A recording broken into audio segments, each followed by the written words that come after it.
Hello, I'm Giel Christoph, working for SLOF in the Netherlands, and I'm coordinating the MEDIATOR project.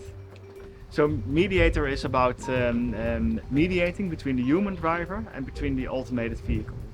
And to accomplish that, we are constantly monitoring the human driver that can become degraded, monitoring the automation that can also become degraded, and monitoring the driving context.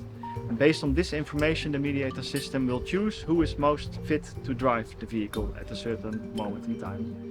We are here in Sweden. We had our General Assembly meeting combined with our project review meeting. So we gave our project officer, Ancuta PASCA, an overview of all the progress that we have achieved in the last 18 months. So we are in total 36 months into the project, and we have established some great results.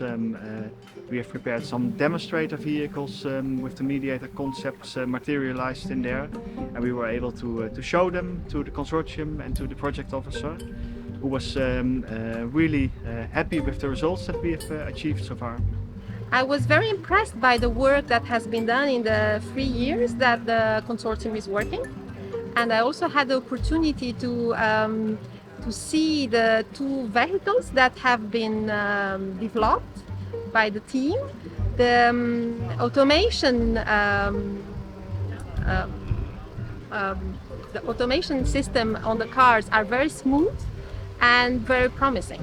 I would like to invite you all to follow MEDIATOR project.eu on internet and on LinkedIn, because there are plenty of interesting publications available, videos presenting the project results, and we want to hear your feedback on that.